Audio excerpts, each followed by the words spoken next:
Imagine you're an older but supremely proud new parent at the age of 45. The baby you've been waiting for decades makes her entrance like a cherub, filled with grace. And then she's such a good child that you become convinced it's because of you that you're going to win the Parent of the Year award and be writing enlightened parenting books for all those other struggling, clueless younger parents. In addition, the business that the two of you have started from nothing has really turned into something amazing. So you know, you're really sure you've got some things figured out. Well, that was me, Ginger.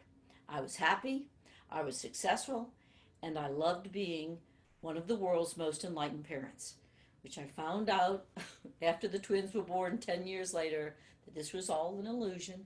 But for now, I was loving my life. I loved the role that I was playing in our thriving business as wholesale distributors in the nutritional foods industry. My role was to talk. That's right, talk. Give lectures, seminars, talk every day, all day on my favorite subject, and that's the natural healing arts, health, energy medicine, and my lifelong teacher, the world renowned author, master herbalist, homeopath, naturopathic physician, minister, healer, Hannah Kroger. Hannah said that the human body was the most brilliant computer that was ever designed, and that there would never be a computer smarter than the human body. Given the proper information or the proper encouragement, the body would heal itself. I loved that idea. Everything we were being taught was to help give the body the information it needed to heal itself. Hannah's body of work was immense, and I quickly realized that I had a talent for taking her work and later other hard to understand topics and reduce them down and make them easy for the layperson to understand. I also did this for the quantum biofeedback industry and our light therapy students while working to better understand for myself and explain the whole energy phenomenon. I was on a mission to learn what it meant to be a truly conscious human being so that I could help myself and my family and help others avoid as much suffering as possible and enjoy the kind of life I believe that we were meant to live. I teach holistic health, which means health on all levels: mental, physical, emotional, social, and spiritual. But there was a topic that I was struggling with personally. How do I talk about this to a worldwide audience without offending anyone and turning off people's listening? In all of my years of practice, one of the things that I have noticed repeatedly is that when a person cannot get well, and you've tried everything that should have worked, that worked for others, it usually comes down to the fact that they think that they've done something that's unforgivable. That's it. They are unforgivable. Oftentimes, unforgivable, or usually by God. But that's it. If they're unforgivable, we have to resolve that. And we have to get that resolved in order to heal. And the connection to our source is the key. Well, one day, one of my friends, Kay, calls me and she needs help. Something's bothering her and she's really struggling. She knows the kind of work that I do.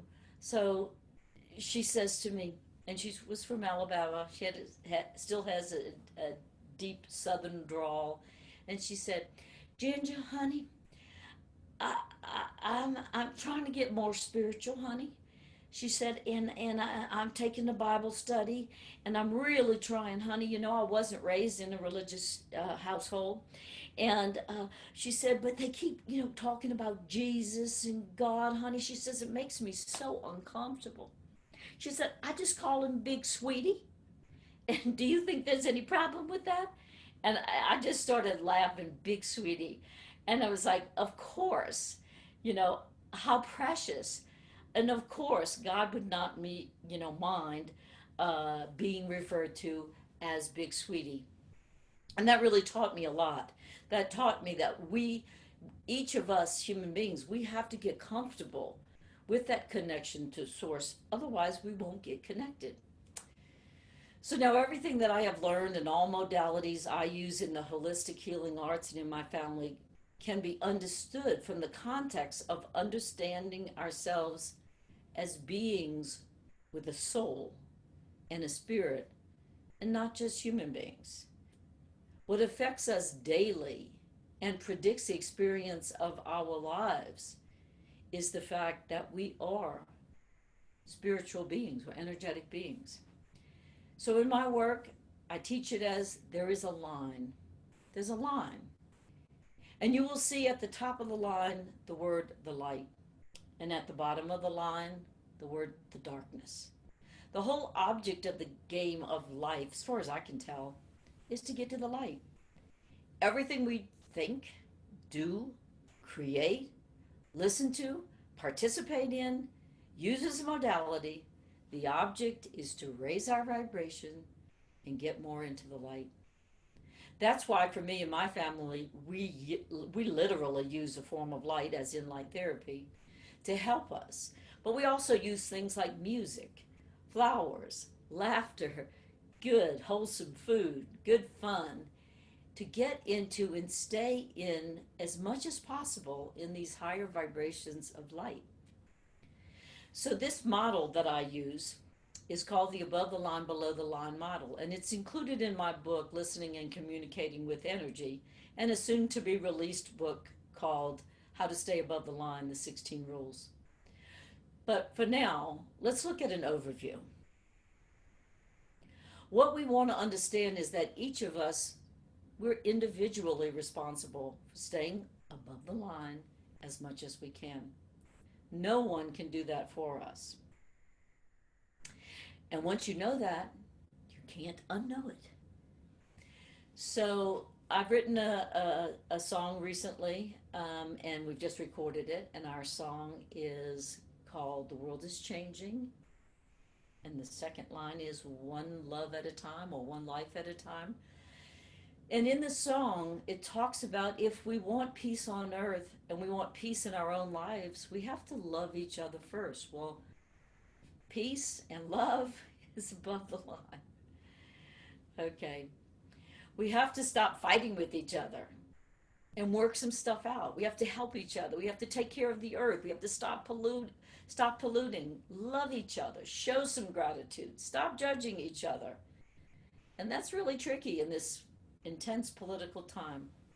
Put yourself in your brother's shoes for a moment. Can you? Can you just love each other? Can you love another? Can we love each other? We need to pay more attention to that.